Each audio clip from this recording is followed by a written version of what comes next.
Hi everyone, this is Anjali और स्वागत है आपका मेरे चैनल लर्न विद अंजलि में। इन्वायरमेंटल साइंस की जो हमारी सीरीज़ चल रही थी उसमें हम पढ़ रहे थे एयर पोल्यूशन के बारे में।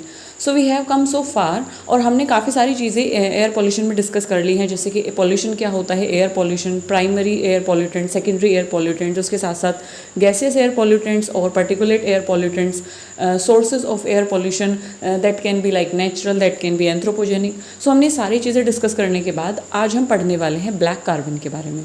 सो ब्लैक कार्बन पढ़ने से पहले हम डिस्कस करते हैं आज की हमारी थॉट और देखते हैं गौतम बुद्ध ने क्या कहा है। सो गौतम बुद्ध यानी भगवान बुद्ध कहते हैं, every morning we are born again, what we do today is what matters the most. मतलब हम हर दिन हमारा नया जन्म होता है। हम जब सुबह उठ के नया सूरज देखते हैं तो वो एक प्रमाण होता है, वो एक प्रूफ होता है कि हाँ हम जिंदा हैं और आज का दिन हमारे पास है और एक नई लाइफ हमारे पास है। हम जो करना चाहते हैं, हमारे जो सपने हैं, जिस तरीके से हम लीड करना चाहते हैं अपनी लाइफ को, we can lead that.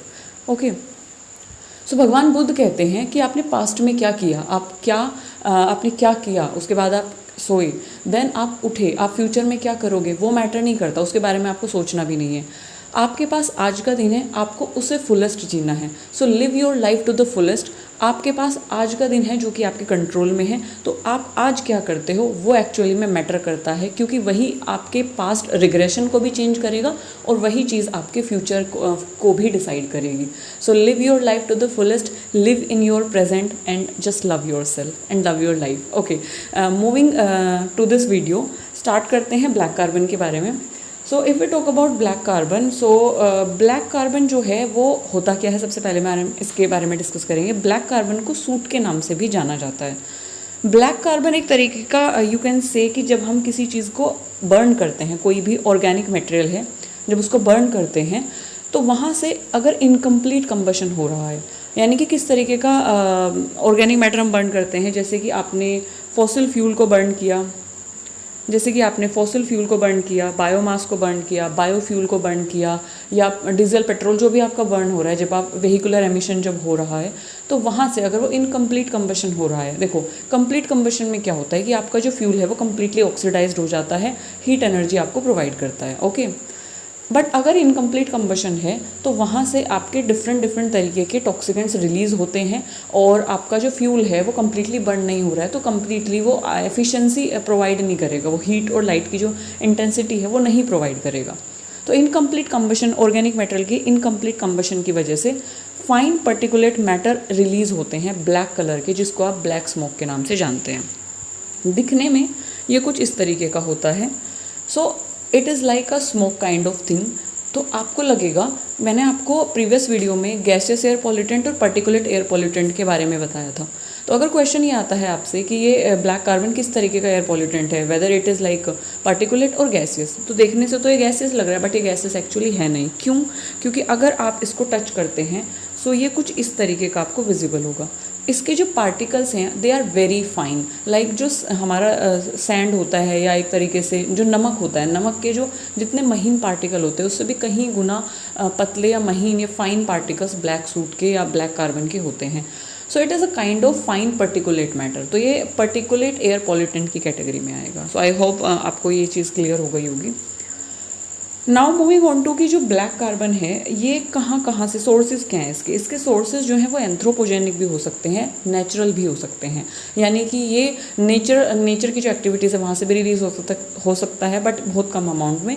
Widely जो इसके सोर्सेज है वो एंथ्रोपोजेनिक है। So what do you mean by anthropogenic sources? I have already discussed in my short video कि एंथ्रोपोजेनिक सोर्सेज यानी कि एंथ्रोपोजेनिक मतलब कि जो मैन मेड एक्टिविटीज़ होती हैं, जो ह्यूमन कर रहा है, उनसे जो रिलीज़ हो रहे हैं पर्टिकुलेट मैटर या गैसेस एयर पॉल्यूटेंट, उनको आप बोलते हो anthropogenic. If we talk about black carbon की अगर हम बात करें तो ब्लैक कार्बन का जो मेन कंपोनेंट होता है दैट इज़ PAH, यानी कि पॉलीसाइक्लिक एरोमेटिक हाइड्रोकार्बन। और ये एक तरीके का बहुत ही हार्मफुल हाइड्रोकार्बन है क्योंकि ये कार्सिनोजन है। कार्सिनोजन क्या होता है? कार्सिनोजन एक ऐसा सब्सटेंस या एक तरीके से ऐसे हाइड्रोकार्बन या ऐसी चीज़ें होती हैं जो कि कैंसर कोजिंग होती हैं। सो it is a kind of carcinogen जो कि हमारे ब्लैक कार्बन में पाया जाता है। If you talk about sources, अगर हम सोर्सेज की बात करें, सो सोर्सेज की अगर हम बात करें तो सोर्सेज डिस्कस कर लेते हैं। इसके जो सोर्सेज जैसे मैंने आपको बताया एंथ्रोपोजेनिक भी हैं और नेचुरल भी हैं। सो इनकम्प्लीट कंबशन हो रहा था हमारे ऑर्गेनिक मटेरियल का। सो वाइडली जो इसके सोर्सेज हैं that are vehicular emission. Industrial जो प्रोसेसेस हैं वहाँ पे जब आप फ्यूल को बर्न करते हैं, जैसे थर्मल पावर प्लांट में आप कोयले को बर्न कर रहे हैं बिजली बनाने के लिए, या अदर इंडस्ट्रीज़ में आप किसी चीज़ को बर्न कर रहे हैं लाइक स्टीम प्रोड्यूस करने के लिए या हीटिंग पर्पस के लिए, वहाँ अगर आपका फ्यूल इनकम्प्लीट कंबशन उसका हो रहा है तो इंडस्ट्रियल प्रोसेस से आपका निकलेगा ब्लैक कार्बन। ओके, सो इसका वाइल्ड फायर स्मोक है, जैसे वाइल्ड फायर स्मोक ये कौन सा हुआ, नेचुरल हुआ, यानी कि आपकी वाइल्ड फायर लग गई, वहाँ से जो धुआं निकल रहा है उसमें ब्लैक कार्बन है। ओके, एग्रीकल्चर जो वेस्ट स्मोक है, मतलब कि जैसे कि आपने एग्रीकल्चर प्रैक्टिसेस की, उसके बाद जो स्टबल बर्निंग होता है, स्टबल बर्निंग इज़ बेसिकली कि जो पुराली होती है और जो वेस्ट होता है गन्ने का और जो भी गेहूं कटने के बाद जो भी वेस्ट बच जाता है तो हम उसको क्या करते हैं, जला देते हैं। So that is actually stubble burning. So वहाँ से जो स्मोक निकलता है उसमें ब्लैक कार्बन होता है।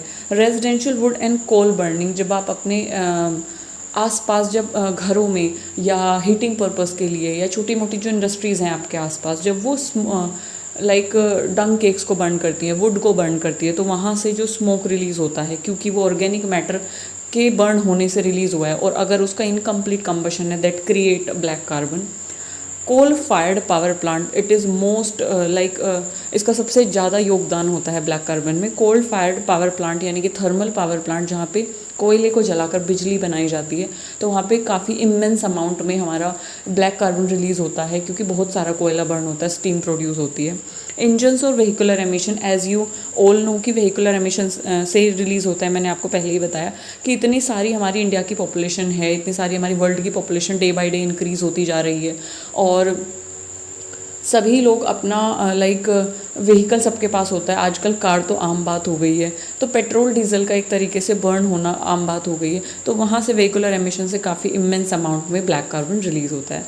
So these are some sources जहाँ से ब्लैक कार्बन रिलीज़ होता है, और नेचुरल भी हैं, एंथ्रोपोजेनिक भी हैं। If we talk about black carbon जो है, इसका थोड़ा सा कॉन्स्टिट्यूएंट की और इसके हार्मफुल इफेक्ट की थोड़ी सी बात कर लेते हैं। Black carbon has second most prevalent greenhouse gas, तो it is a kind of GHG, यानी कि ग्रीन हाउस गैस भी है ये एक। ग्रीन हाउस गैसेस मैं थोड़ा सा लेआउट बता देती हूँ। वो क्या करती हैं कि सन की जो एनर्जी है, सन की जो लाइट है, सन की जो हीट है, उसको ट्रैप कर लेती हैं और अर्थ में ग्लोबल वार्मिंग को बढ़ाती हैं, यानी कि अर्थ की हीटिंग जो इम्पैक्ट है, अर्थ को एक्सट्रीमली हीट कर देती हैं और गर्मी उससे बढ़ जाती है। सो ब्लैक कार्बन एक तरीके का second most prevalent GHG gas है, और ये रिस्पॉन्सिबल है अर्थ की ग्लोबल वार्मिंग में भी 18%। So you can see this. जो ब्लैक कार्बन है ये हमारे विलेजेस से, टाउन से भी रिलीज़ होता है, और जैसे मैंने आपको बताया व्हीकुलर एमिशन सिटीज़ में काफ़ी ज़्यादा होता है। वुड आप बर्न करते हो विलेजेस में, काफ़ी ज़्यादा आपको देखने को मिलता है। डेवलपिंग नेशंस में ये आपको ज़्यादा देखने को मिलेगा। डेवलप्ड नेशन कहीं ना कहीं इस चीज़ पे काम कर लेती हैं, कर रही हैं। Okay, now moving on to थोड़े सी और इसमें ब्लैक कार्बन के बारे में अगर हम डिस्कस करें, सो it is a kind of solid particulate aerosol. जैसे कि मैंने आपको बताया कि ये पार्टिकुलेट मैटर की कैटेगरी में आता है, पार्टिकुलेट एयर पॉल्यूटेंट है। सो पार्टिकुलेट मैटर क्या होता है? पार्टिकुलेट मैटर होते हैं एयर में जो सस्पेंडेड हैं पार्टिकल्स, लिक्विड के और सॉलिड के, they are known as particulate matter. So it is a kind of fine particulate matter, तो इसीलिए एयर में सस्पेंडेड रहता है और ये पार्टिकुलेट मैटर की कैटेगरी में आता है। ये ग्लोबल वार्मिंग करता है एटमॉस्फेयर में, ये सूट इसको कहा जाता है, जो कि मैंने ऑलरेडी आपको बता दिया है। इनकम्प्लीट कंबशन से ये होता है। ब्लैक कार्बन क्या करता है? हमारी अर्थ को वार्म कर देता है, हीट अप कर देता है हमारी अर्थ को, क्योंकि ये एब्जॉर्व करता है सन की हीट एनर्जी को। कैसे करता है वो भी हम देखेंगे। एल्बिडो को ये रिड्यूस करता है, वो भी हम देखेंगे। ब्लैक कार्बन जो है वो काफ़ी लंबे समय तक हमारे एटमॉस्फेयर में रहता है, लगभग हफ्तों तक हमारे एटमॉस्फेयर में रहता है, जिसकी वजह से क्या होता है कि अगर आप आज ब्लैक कार्बन रिलीज़ कर रहे हैं, अगर आप स्टबल बर्निंग आज कर रहे हैं, अगर आप व्हीकुलर एमिशन आज वहाँ से ब्लैक कार्बन रिलीज़ हुआ है, तो ऐसा नहीं है कि कुछ टाइम बाद एक तरीके से सैचुरेट हो जाएगा या एक तरीके से गायब हो जाएगा हमारे एटमॉस्फेयर में। ऐसा नहीं होगा, वो काफ़ी लंबे समय तक प्रिवेलेंट रहता है, स्टे करता है एटमॉस्फेयर में और हीट को एब्जॉर्ब करता रहता है। इंडिया और China are the largest emitter of black carbon in the world.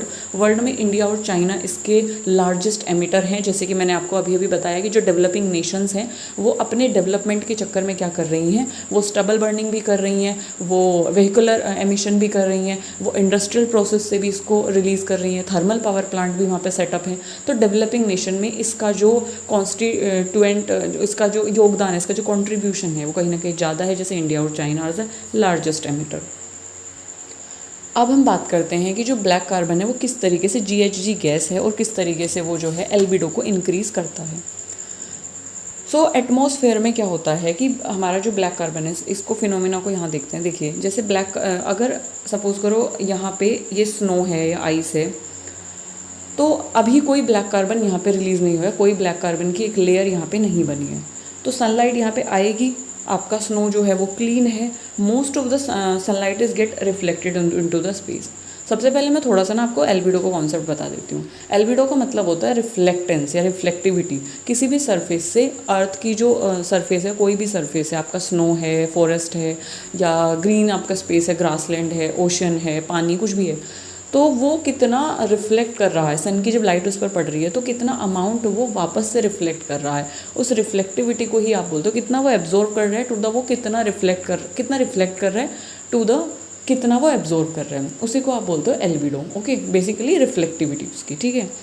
तो अभी ये जैसे कि स्नो है, यहाँ पे कोई भी ब्लैक कार्बन की लेयर नहीं लगी हुई है, कुछ भी यहाँ पर ऊपर कोई भी परत नहीं जमी है, कोई भी लेयर नहीं है। तो जब सन की लाइट यहाँ पर आएगी तो वो एक क्लियर क्लीन स्नो पर पड़ रही है, ठीक है, जिसकी एल्बिडो जो है काफ़ी हाई है, तो वो सीधा सीधा रिफ्लेक्ट बैक कर देगा किसको, सनलाइट को स्पेस में। Now moving on to the second part. Second part में क्या होगा, यहाँ पर देखिए सेकंड पार्ट में क्या सिचुएशन है कि यहाँ पर ब्लैक कार्बन रिलीज़ हुआ और वो ब्लैक कार्बन की जो एक तरीके से पार्टिकल्स हैं या एक तरीके से जो लेयर है वो फॉर्म हो जाएगी। ब्लैक कार्बन जब आपके स्नो पर यहाँ पे एक तरीके से गिरेंगे या वो स्नो उसको एब्जॉर्व करेगा तो एक लेयर वहाँ पे फॉर्म हो जाएगी। अब जो ब्लैक कार्बन है, क्योंकि वो कलर में ब्लैक है, तो it make the snow ice slightly darker. Obviously बात है कि एक लेयर जब ब्लैक कलर के ऊपर आ गई है तो वो स्नो को काफ़ी डार्कर बना देगी, काला बना देगी। अब थोड़ा सा रिकॉल करते हैं कॉन्सेप्ट डार्क और लाइट का। डार्कर जो बॉडीज़ होती हैं, डार्कर जो कलर्स होते हैं, डार्कर जो सरफेसेस होते हैं, वो सन की लाइट को ज़्यादा एब्जॉर्व करते हैं, उनकी एब्जॉर्बिटी ज़्यादा होती है as compared to light colour, ठीक है। इसका प्रूफ दे देते हैं थोड़ा सा एग्जाम्पल के साथ। देखो, गर्मियों में आप क्या प्रेफर करते हो, आप सूती कपड़े पहनना प्रेफर करते हो, वो तो फैब्रिक की बात हो गई। बट कलर आप कौन से चूज़ करते हो, कलर आप चूज़ करते हो लाइक वाइट, मोस्ट प्रिवेलेंट। आप आप वाइडली यूज़ करते हो वाइट कलर पहनना, क्रीम कलर पहनना, ये आपकी प्रायोरिटी होती है। जैसे कि येलो कलर पहनना, okay, sky blue colour, so kind of light colour पहनना। अगर हम सर्दियों की बात करें तो वाइब्रेंट हो जाता है थोड़ा सा, जैसे कि मरून, ब्लैक हो गया और डार्क ब्लू हो गया, तो इस टाइप के कलर आपको अच्छे भी लगते हैं और आप प्रेफर भी करते हो पहनना। तो उसका कॉन्सेप्ट क्या है, उसका कॉन्सेप्ट यही है, या आपको मार्केट में कलर्स अवेलेबल इसीलिए होते हैं लाइक सर्दियों में अलग और गर्मियों में अलग, बिकॉज कॉन्सेप्ट ये है कि जो डार्कर कलर होते हैं वो हीट को ज़्यादा एब्जॉर्व करते हैं। तो आप गर्मियों में डार्कर कलर, सर्दियों में डार्कर कलर के जो कपड़े पहनना इसलिए प्रेफर करते हो ताकि वो हीट को एब्जॉर्व करे और गर्मी बनाए रखें। ओके, सर्दियों में आप लाइट कलर के कपड़े पहनने इसलिए प्रेफर करते हो। मार्केट में इस तरीके के कलर्स अवेलेबल इसलिए होते हैं ताकि वो आपको कूल रखें, क्योंकि वो ज़्यादा हीट को एब्जॉर्व नहीं करते हैं। गर्मियों की बात कर रही हूँ मैं, लाइट कलर के कपड़े। ओके, सो यहाँ पे आ जाते हैं वापस इस कॉन्सेप्ट पर। तो एक डार्क कलर की जो लेयर बन जाएगी तो ये स्नो को स्लाइटली डार्कर बना देगी। तो अब क्या होगा कि क्योंकि वो हीट को एब्जॉर्व कर रहा है, डार्क कलर है ना, तो हीट को एब्जॉर्व कर रहा है, और ऊपर से उसकी टेंडेंसी है किसकी, ब्लैक कार्बन की, वो हीट को एब्जॉर्व करता है। ऊपर से एक तो उसकी टेंडेंसी है वो हीट को एब्जॉर्व कर रहा है क्योंकि वो ग्रीन हाउस गैस है। दूसरा है कि उसका जो कलर है वो डार्क है, तो वो हीट को और ज़्यादा एब्जॉर्व करेगा। जितना ज़्यादा वो हीट को एब्जॉर्व करेगा, अब लाइट जो है वो एब्जॉर्व हो गई तो वो क्या करेगा, हीट वहाँ पर बढ़ती जाएगी, स्नो में हीट बढ़ती जाएगी। इसकी वजह से जो आइस है वो क्या हो जाएगा, गर्म हो जाएगा, वार्म अप हो जाएगा और वो जल्दी जल्दी पिघलने लगेगा। आपका क्योंकि हीट धीरे धीरे वो एब्जॉर्व कर रहा है, एब्जॉर्व करके कहाँ दे रहा है, वो नीचे दे रहा है ना, आइस में। आइस हीटअप हो रहा है और आइस हीटअप होने की वजह से वार्म हो रहा है, उसकी वजह से क्या होगा, वो जल्दी जल्दी से पिघलना शुरू कर देगा। सो दैट काइंड ऑफ वे में क्या करता है कि अब क्या होगा, जब वो जल्दी से पिघलना शुरू करेगा तो एक तरीके से क्या होगा, कि वहाँ पे जो है हमारे सारे पार्टिकल डिपॉजिट हो गए, और हमारा जो आइस है उसकी जो एल्बिडो है, कहीं ना कहीं उसकी एल्बिडो को उसने, उसकी रिफ्लेक्टिविटी को उसने रिड्यूस कर दिया। क्यों? क्योंकि अब रिफ्लेक्ट तो वो नहीं कर रहा है, वो तो एब्जॉर्व कर रहा है, और एब्जॉर्व करके वो क्या कर रहा है, सरफेस को हीट अप कर रहा है, वार्म कर रहा है। तो अब क्या होगा कि जब हमारी आइस बहुत ज़्यादा मेल्ट होने लगेगी, उसकी वजह से इसका जो एक तरीके से इनडायरेक्ट आपको कॉन्सिक्वेंस देखने को मिलेगा कि ये क्या करेगा, ग्लेशियर्स जो हैं आपके, आइस कैप्स हैं आपके, उनको एक तरीके से आइस मेल्ट होने की वजह से ग्लेशियर्स, क्योंकि ग्लेशियर्स में आइस होता है ना, और स्नो होती है, आइस कैप्स में आइस होता है, स्नो होती है, तो ये कॉन्सेप्ट वहीं पे मतलब अप्लाई हो रहा है कि ब्लैक कार्बन जब उन पे जम जाएगी तो ग्लेशियर्स आपके मेल्ट होना शुरू हो जाएंगे, आइस कैप्स आपके मेल्ट होना शुरू हो जाएंगे। मेल्ट होके कहाँ जाएंगी? वो नीचे अर्थ की तरफ, सरफेस की तरफ, ठीक है। स्नो कवर्स आपके मेल्ट हो जाएंगे, तो उसकी वजह से क्या होगा, इनडायरेक्ट इम्पैक्ट आपको देखने को मिलेगा कि वो बह के पानी जाएगा नीचे सरफेस की तरफ, तो आपका जो सी लेवल है, पानी का जो स्तर है आपके समुद्र में, वो बढ़ जाएगा कहीं ना कहीं, ठीक है। उसकी वजह से क्या होगा, आपको एक शिफ्ट देखने को मिलेगा इकोसिस्टम में, डिसरप्शन आपको देखने को मिलेगा मरीन लाइफ में, जो बायोटा है, जो मरीन लाइफ है, क्योंकि कहीं ना कहीं ब्लैक कार्बन के जो पार्टिकल्स हैं वो समुद्र में भी जाएंगे, है ना। तो आपको एक शिफ्ट देखने को मिलेगा कि आपका जो समुद्र है उनका लेवल बढ़ता जा रहा है, वो काफ़ी जगह घेर रहे हैं, और आपका जो टेरेस्ट्रियल इकोसिस्टम है वो कहीं ना कहीं कम होता जा रहा है। तो आपके जो इकोसिस्टम है वो कहीं ना कहीं क्या हो रहे हैं, एक कोलैप्स कर रहे हैं, टेरेस्ट्रियल का ही पता नहीं चल रहा है, मरीन इकोसिस्टम आपका बढ़ता जा रहा है, हीट आपकी बढ़ती जा रही है समुद्र में, पानी आपका बढ़ता जा रहा है, तो आपका जो इकोसिस्टम है वो काफ़ी गड़बड़ा जाएगा। ओके, सो ये एक तरीके से इसका नेगेटिव कॉन्सिक्वेंस है। और जैसे मैंने आपको बताया कि एल्बिडो को, रिफ्लेक्टिविटी को क्या कर देता है, कम कर देता है। सो उसके अलावा जो हमारा ब्लैक कार्बन है उसकी टेंडेंसी होती है, जैसे कि मैंने बताया कि ये ग्रीन हाउस गैस है, तो इसकी टेंडेंसी क्या होती है कि इसके जो फाइन पार्टिकुलेट मैटर हैं वो हीट को क्या करते हैं, एब्जॉर्व करते हैं, हीट को एब्जॉर्व करते हैं, और उसके बाद उसको रिफ्लेक्ट नहीं होने देते, क्योंकि डार्कर है कलर में, रिफ्लेक्ट नहीं होने देते। उसकी वजह से क्या होता है कि हमारा जो सराउंडिंग इन्वायरमेंट होता है, एक तरीके से यू कैन से दैट कि माइक्रो इन्वायरमेंट जो होता है, उसमें आपकी जो localised, you can say that कि जो लोकलाइज्ड आपका एरिया है जिसमें भी आपका ब्लैक कार्बन रिलीज़ हुआ है, उस लोकलाइज्ड एरिया में हीटिंग इफेक्ट काफ़ी बढ़ जाता है, आपकी सराउंडिंग एयर में काफ़ी वो हीटअप हो जाती है, आपकी हीटिंग इफेक्ट एक तरीके से बढ़ जाता है, जिसकी वजह से क्या होता है, it contribute to the global warming, और आपका जो रीजनल क्लाइमेट पैटर्न है उसको कहीं ना कहीं कंट्रीब्यूट करता है, उसको चेंज करने में इसका योगदान होता है कि लोकलाइज लेवल पे जहाँ पे भी आपकी इंडस्ट्री है वहाँ पे ब्लैक कार्बन रिलीज़ हुआ है, वहाँ पे उसने एब्जॉर्व किया हीट को, वहाँ का जो टेम्परेचर है उसने रेज़ कर दिया, धीरे धीरे इसी तरीके से टेम्परेचर रेज़ होता रहा, तो आपका रीजनल जो ग्लोबल वार्मिंग है उसको एक तरीके से कंट्रीब्यूट कर रहा है, फिर आपका क्लाइमेट चेंज को ये कंट्रीब्यूट कर रहा है, क्योंकि हर जगह पे अगर आप व्हीकुलर एमिशन से ब्लैक कार्बन रिलीज़ हो रहा है, कहीं पर थर्मल पावर प्लांट से रिलीज़ हो रहा है, कहीं पर कहीं किसी चीज़ से रिलीज़ हो रहा है, तो धीरे धीरे ये क्या करता है, होल सोल ये हमारा क्लाइमेट चेंज में इम्पैक्ट डालता है या क्लाइमेट चेंज में कंट्रीब्यूट करता है। Okay, now moving on to next one. So strategies क्या क्या हैं, हम किस तरीके से एक इसको मिटिगेट कर सकते हैं, लेकिन उससे पहले हम थोड़ा सा इसके हेल्थ इम्पैक्ट जान लेते हैं। If you talk about health impact of this, so जैसे मैंने आपको बताया कि जो ब्लैक कार्बन है they are very fine particulate matter, इनके पार्टिकल्स काफ़ी छोटे होते हैं, so they can be easily inhaled, ये काफ़ी जल्दी से आप इन्हें आसानी से इनहेल कर सकते हो और आपको पता भी नहीं चलेगा। Okay, so they can penetrate deep into your respiratory track, ये आसानी से आपका जो रेस्पायरेटरी ट्रैक है, आपके जो लंग्स हैं, आपके जो एल्वोलाइज वगैरह हैं, उसमें आसानी से पेनिट्रेट कर जाते हैं, आसानी से आपके नेसल पैसेज के थ्रू आपके रेस्पायरेटरी ट्रैक में चले जाते हैं, और आपको अस्थमा, ब्रोंकाइटिस और इस तरीके की रेस्पायरेटरी डिजीज़ कॉज करते हैं। उसके साथ साथ जो है ये कार्डियोवेस्कुलर डिजीज़ भी आपको कॉज करते हैं, या जैसे कि हार्ट से रिलेटेड डिजीज़ भी आपको कॉज करते हैं। उसके साथ साथ क्या होता है कि ब्लैक कार्बन एमिशन जो होता है एक रीजन की जो वेलबींग होती है उसको अफेक्ट करता है, क्योंकि ब्लैक कार्बन का एमिशन कॉन्सेंट्रेशन अगर ज़्यादा होगी तो वहाँ की एयर पोल्यूट होगी, तो एक तरीके से वहाँ के लोगों का जो हेल्थ होगा वो अल्टीमेटली डिग्रेड होता चला जाएगा। वहाँ का जो वातावरण है उसमें एक तरीके से ट्रांसपेरेंसी नहीं रहेगी, मतलब कि वो साफ़ नहीं दिखेगा आपको, एयर साफ़ नहीं दिखेगी, आपकी आंखों में कहीं ना कहीं जलन होगी, आपको एलर्जीज़ होना शुरू हो जाएंगी, तो इस तरीके से वहाँ की ओवरऑल वेलबींग को ये काफ़ी अफेक्ट करता है। तो हमें इसे मिटिगेट कैसे करना है, क्या क्या स्ट्रेटजीज़ हम अपनाएं कि हम ब्लैक कार्बन को कंट्रोल कर सकें, या इसको एक तरीके से मिटिगेशन मेजर्स इसके क्या क्या होंगे, क्या हमें करना चाहिए। सो प्लांट स्ट्रैटेजी, जैसे कि ये सबसे सही तरीका और बढ़िया तरीका है। जैसे कि हम हमेशा बोलते हैं कि अगर आप प्लांट लगाते हैं, अगर आप डिफॉरेस्टेशन को रोकते हैं, आप एफॉरेस्टेशन को प्रमोट करते हैं, आप रिफॉरेस्टेशन को प्रमोट करते हैं, तो उससे क्या होता है कि जैसे कि हमें पता है कि जो ब्लैक कार्बन है वो एक तरीके से ऑर्गेनिक, जब कंबशन होता है, इनकम्प्लीट कंबशन होता है, तो उससे रिलीज़ होता है। प्लांट क्या करते हैं, CO2 को एक तरीके से एब्जॉर्ब करते हैं। तो प्लांट्स की टेंडेंसी होती है कि इनकी जो लीव्स होती हैं ना, ये ब्लैक कार्बन को भी क्या करती थी, एब्जॉर्ब कर लेती हैं। अब ब्लैक कार्बन के जो भी सोर्सेज हैं, जैसे कि आप इंडस्ट्री से रिलीज़ हो रहा है या आपके व्हीकुलर एमिशन से रिलीज़ हो रहा है, तो उसके आसपास आप प्लांट लगा दीजिए। वो उनकी जो पत्तियां हैं वो क्या करेंगी, उसको एब्जॉर्ब कर लेंगे ब्लैक कार्बन को। और प्लांट की स्पीसीज चूज़ करना बहुत ज़रूरी है, बहुत इंपॉर्टेंट है, क्योंकि आप किसी भी ऐसे प्लांट को नहीं ले सकते जिसको कि आप खाने वाले हो, मतलब कि जो कि आपके फूड पर्पज़ के लिए यूज़ होने वाला है। क्योंकि वो ब्लैक कार्बन को जब एक तरीके से एब्जॉर्ब करेगा तो कहीं ना कहीं वो उसकी बॉडी में जाएगा, फिर आप उसके प्रोडक्ट को एज अ फूड यूज़ कर रहे हो तो कहीं ना कहीं वो अल्टीमेटली आपकी बॉडी में जाएगा। तो बात तो वही पड़ रही है ना।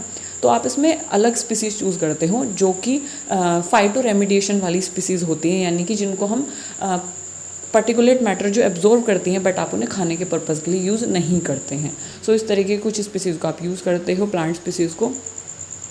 इसके अलावा और हम क्या यूज़ कर सकते हैं कि जो ब्लैक कार्बन है, इसके अलावा हम इसको मिटिगेट करने के लिए यूज़ कर सकते हैं। लाइक जैसे मैंने आपको पहले ही बताया था कि इनकम्प्लीट कंबशन से होता है ऑर्गेनिक फ्यूल के। सो अगर आप अपनी कंबशन स्ट्रैटेजी को या कंबशन एफिशिएंसी को अगर इम्प्रूव करें, यानी कि कंप्लीट कंबशन की तरफ लेके जाएं, कैटालिटिक कन्वर्टर अगर यूज़ करें अपने व्हीकुलर एमिशन अगर ना होने दें, अगर अपने व्हीकल्स में आप कैटालिटिक कन्वर्टर्स का यूज़ करें, तो वहाँ पे क्या होगा, कंप्लीट कंबशन होगा, जिसकी वजह से इस तरीके के कुछ भी एमिशन नहीं होगा।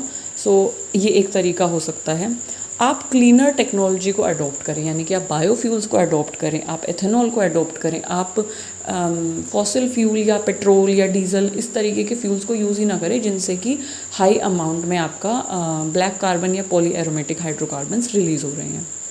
इसके साथ साथ you can use you can move on to renewable energy sources, जैसे कि विंड एनर्जी है, आपका सोलर एनर्जी है, हाइड्रो पावर प्लांट्स जो हैं, हाइड्रो पावर एनर्जी है।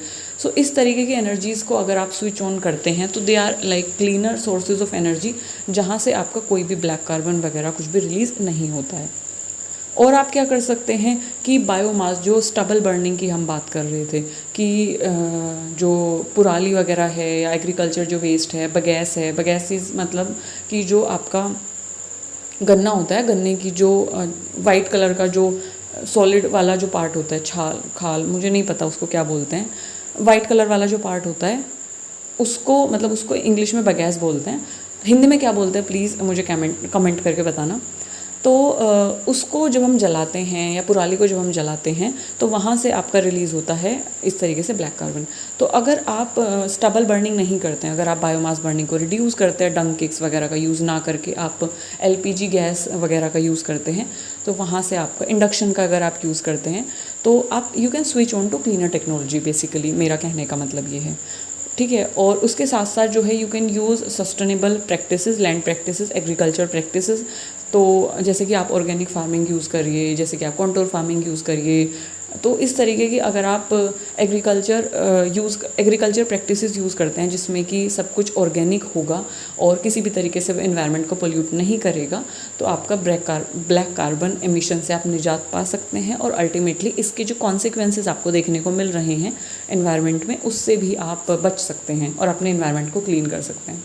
आई होप आपको ब्लैक कार्बन पर ये इन्फॉर्मेटिव लगी होगी और इससे आपको लगा होगा कि ये इन्फॉर्मेटिव है।